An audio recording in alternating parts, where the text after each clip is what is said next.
प्यारे प्यारे भक्तों,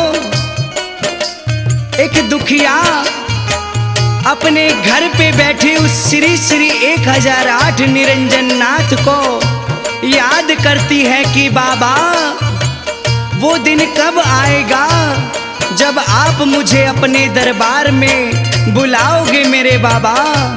और उस देव को नित्य प्रतिदिन पूजा करते हुए चिट्ठियां लिख लिख कर दखोरा दरबार में रखती है और अपने मन के भाव कैसे उस देव के चरणों में लिखती है, कैसे क्या बताया।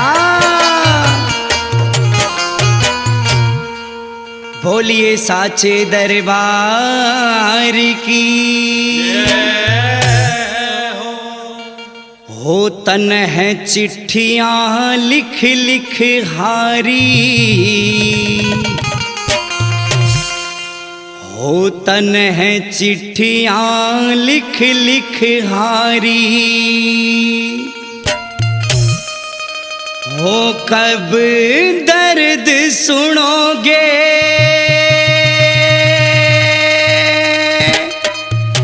बाबा तपधारी।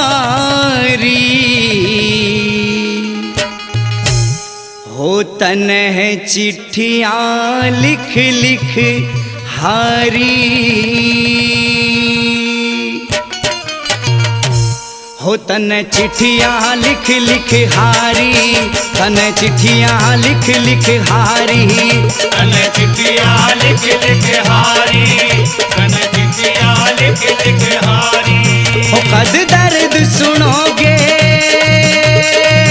बाबा तपधारी। तन चिट्ठियां लिख लिख हारी, तन चिट्ठियां लिख लिख हारी, तन चिट्ठियां लिख लिख हारी, तन चिट्ठियां लिख लिख हारी।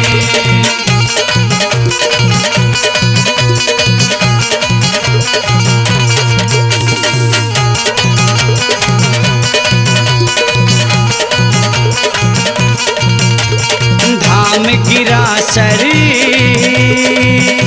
चाले दूना, धाम गिरा सरे चाले दूना। भगता के रंग चढ़ जादूना, भगता के रंग चढ़े जादूना। तेरे धाम गिरा सरी चाले से ढूंढा, भगता के रंग चढ़ जादूना।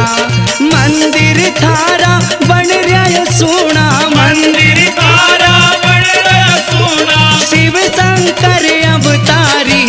तन चिट्ठियां लिख लिख हारी, तन चिट्ठियां लिख लिख हारी, तन चिट्ठियां लिख लिख हारी, तन चिट्ठियां लिख लिख हारी।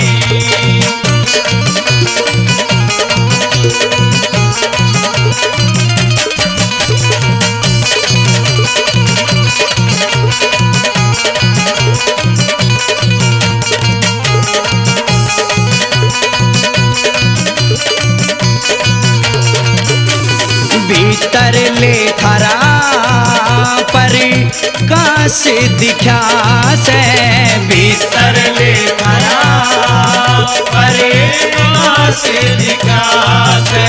रोम रोम में थारा नाम लिखा से, रोम रोम में थारा नाम लिखा से। तेरे भीतर ले थारा पर काश दिखा से, रोम रोम में तारा नाम लिखा से। लुक छिपना सरेआम लिखा से, छिपना सरेआम लिखा से। हाथ कमंडल धारी। तन चिट्ठियां लिख लिख हारी, तन चिट्ठियां लिख लिख हारी, तन चिट्ठियां लिख लिख हारी, तन चिट्ठियां लिख लिख हारी।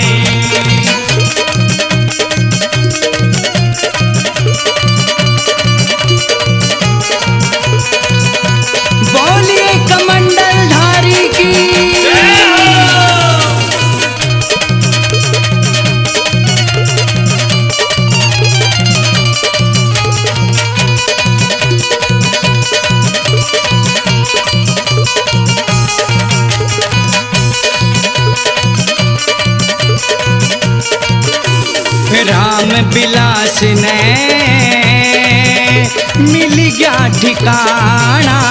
राम विलास में मिल गया ठिकाना। जन्म जन्म लगी थारा कहने पुगाना। जन्म जन्म लगे थारा कहने पुगाना। हेरे राम विलास ने मिली गया ठिकाना। जन्म जन्म लगी थारा कहने पुगाना। ना हडिया चव अर्ज लगाना। हरिया तब अर्ज लगाना। यो जो वह बाट तुम्हारी। तन चिट्ठिया लिख लिख हारी। तन चिट्ठिया लिख लिख हारी। तन चिट्ठिया लिख लिख हारी। तन चिट्ठिया लिख लिख हारी। तन चिट्ठिया लिख लिख हारी। तन चिट्ठिया लिख लिख हारी। तन चिट्ठिया लिख लिख हारी। तन चिठिया लिख लिख हारी।